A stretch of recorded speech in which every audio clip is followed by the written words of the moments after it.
Good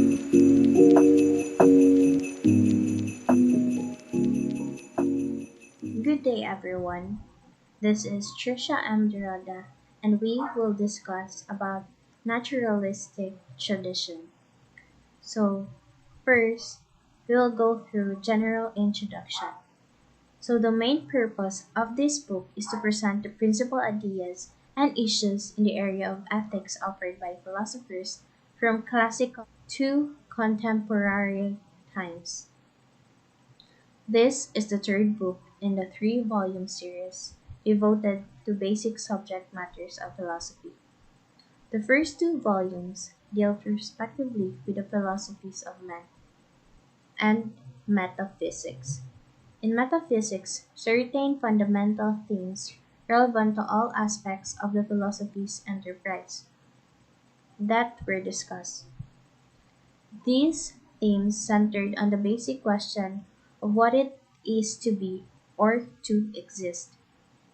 Involved in being were such realities as casualties, change, and contingency, and the foundation of being was seen to be the existence of God. The Philosophy of Man, Volume treated such central issues for a man as the question of his unity in being, his spiritual nature, his destiny, and the character of his knowledge. These two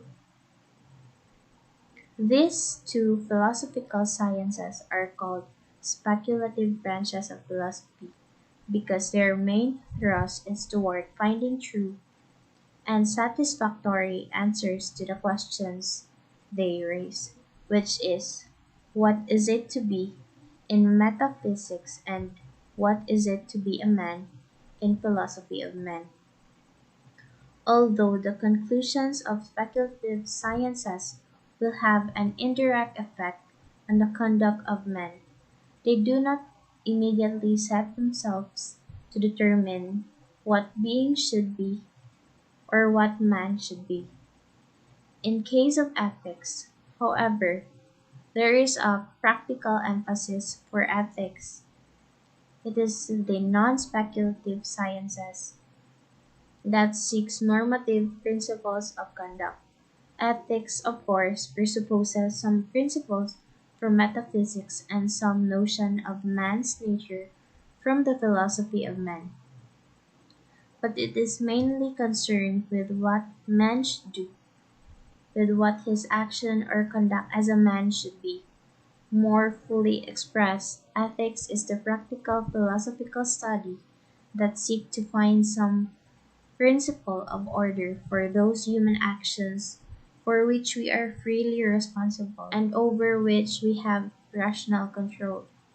Such deliberate actions are supposed to countless other acts of men, digestion, respiration, the activity of the nervous system, our own actions, but are controlled automatically and without need of any choice or direction on our part.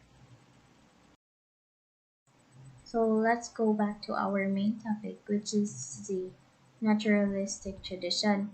So, what's naturalistic tradition? From its word natural, it simply asserts that nature is reality, the whole of it. So, it is a theory where it simply believes in scientific methods, which only agrees that every or all beings or all events that are based only on scientific investigations. It means that it only believes in science where everything has an explanation because in naturalistic tradition, it only accepts based on research, case studies, and experiments. Those are the believable things that falls under naturalistic tradition.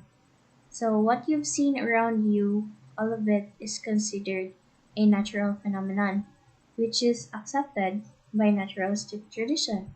But when you talk about like mythical creatures, other world or dimensions, aliens, UFOs, mermaids, ghosts, or other entities or other things that doesn't have a concrete evidences, experiments, and further studies. Therefore, it is not accepted by the naturalistic tradition.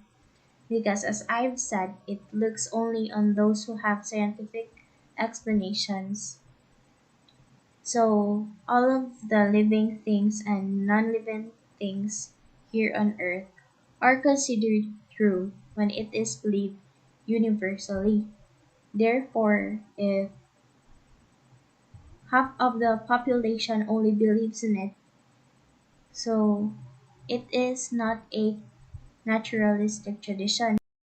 Naturalistic tradition, a theory that relates scientific method to philosophy by affirming that all beings and events in the universe are natural. Naturalism denies that existence of truly supernatural realities. It makes allowance for the supernatural provided that knowledge of it can be had indirectly, and that is that natural objects by influence by the so-called supernatural entities in a detectable way.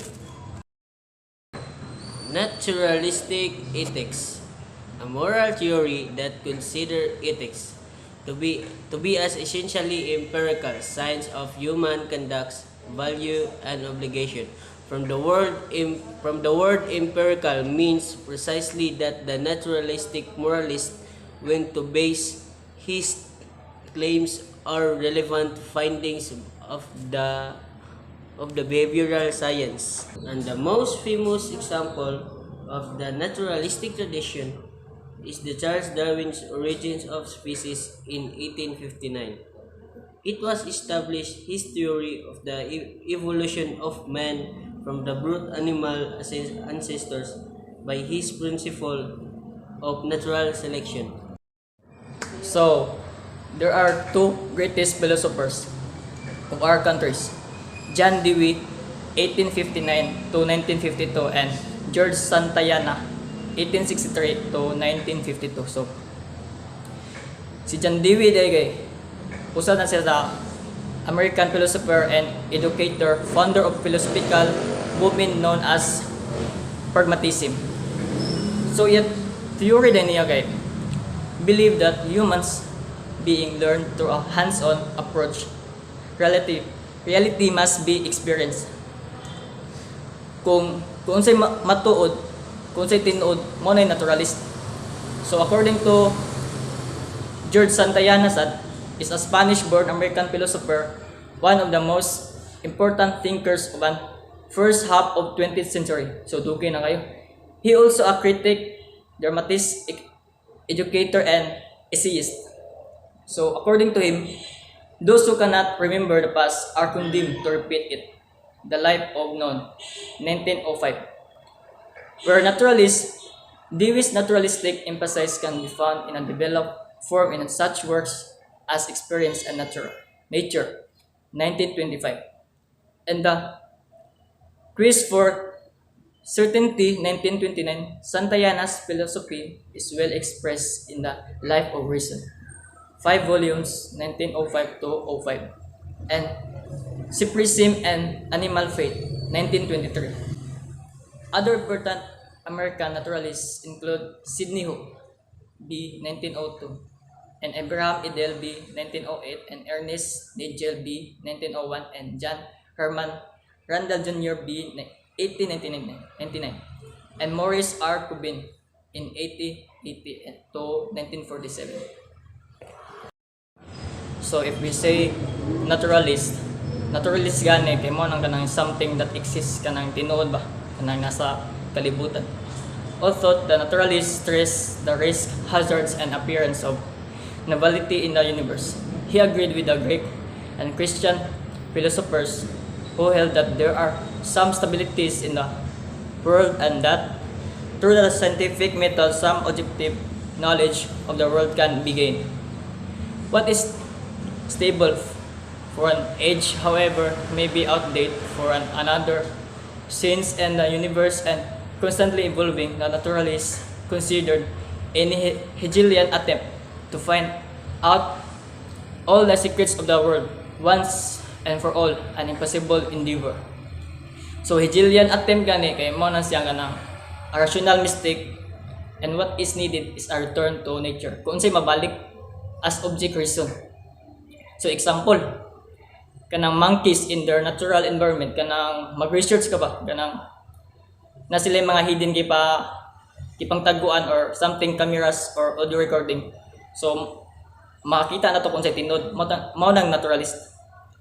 Although the naturalist will justly insist on the function of reason as an instrument for successful encounter, which a world of risk and uncertainty, we must refuse to characterize him as thinking that the world is changing. So ang kalibutan is paspas kayo sa pag-approve. So fast that no stability is possible, no continuity available.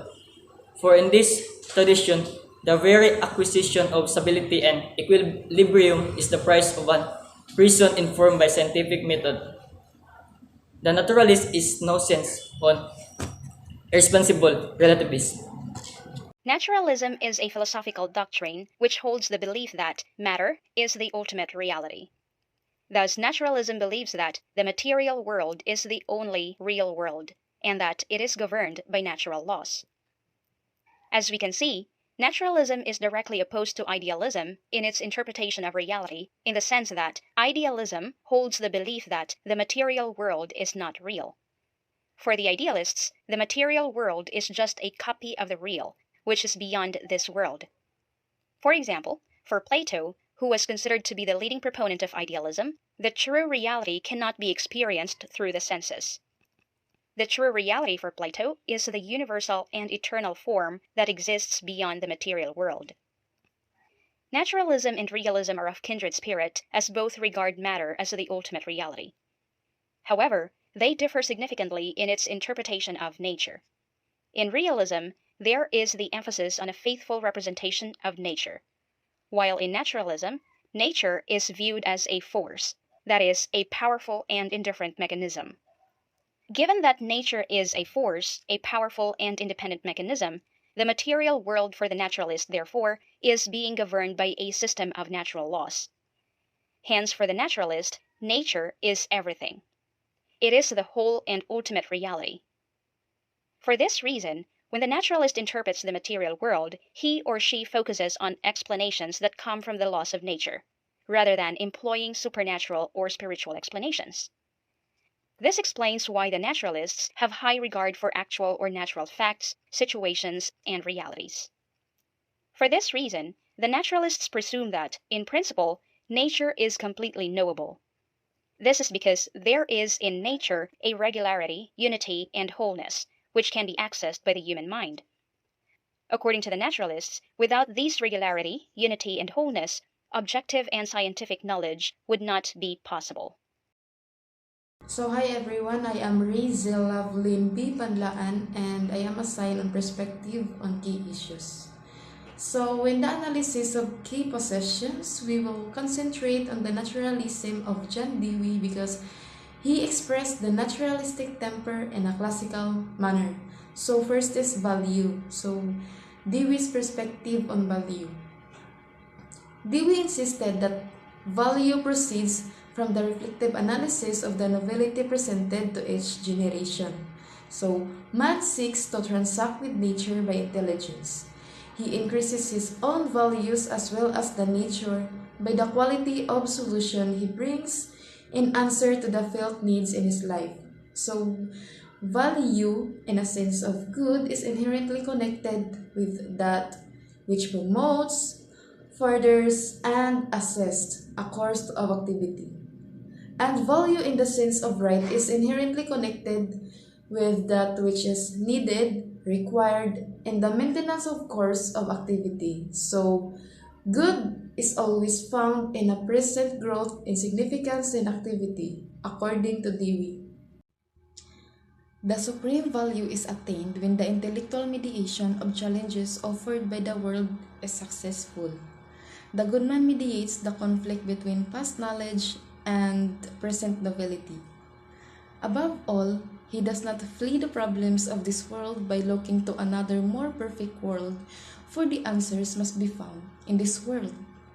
So, the kind of knowledge that will derive the needed answer is known as the scientific method. So, scientific method is a method that needs or requires evidence, which, since the time of Galileo, has transformed the world in which we live. Dewey gives his analysis of value in the selection, reconstruction of moral conceptions, a chapter taken from his book, Reconstruction in Philosophy, in 1920. So next is Dewey's perspective on obligation. So Dewey also speaks an obligation. His general principle is that each man is obligated to action and responsibility in strict proportion to the cultivation of his mind and the power of his reflective intelligence.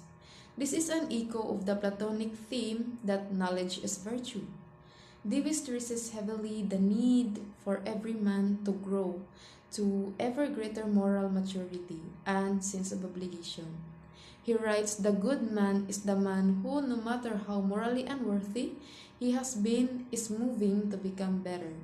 The bad man is the man who, no matter how good he has been, is beginning to deteriorate to grow less good."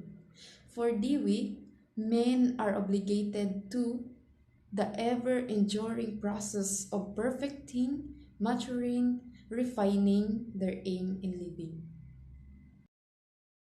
Hi everyone, I'm Christine Ardiente and I'm going to discuss the natural law and the virtue. So the first is natural law. So in the work of Dewey and the other naturalists, the moral norm is given an objective character. Although it has objective reference to man's sciences, it is not considered impervious to change, nor it is equally binding on all men. So, the norm and the natural law take on a social dimension with Dewey. Natural law is a philosophical theory that holds that humans are born with certain rights, moral values, and responsibilities. Natural law theory holds that natural laws are universal concepts that are not influenced by culture or customs. Nonetheless, it is natural and inherent way of or for society to act as human beings. Natural law is significant because it is used in today's moral, political, and ethical systems.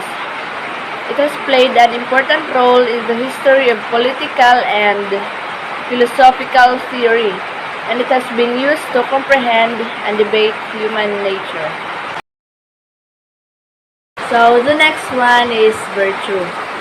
So Dewey's ethics is concerned with the role of virtues in moral life. Dewey's moral philosophy evolved over several decades, influencing his understanding of the virtues' role. Dewey presented at least 3 distinct accounts of the virtues. So the virtues are conceptualized as the connecting link between the good and the right in the 1908 version of the Ethics. This is known as the connectionist model. So the virtues are conceived of as an autonomous factor in the paper, 3 independent factors in morals, 1930. One that is irreducible to either the good or the right. This is known as the irreducibility model. The virtues are then presented as a synthetic principle capable of integrating the other 2 moral factors. So, reconciling the morality of the good and the morality of the right in the 1932 Ethics. This is known as the reconciliation model. While the solutions do not differ significantly, they do articulate different explanatory schemes to which Dewey resorted in order to provide a comprehensive account of morality. Oh, thank you.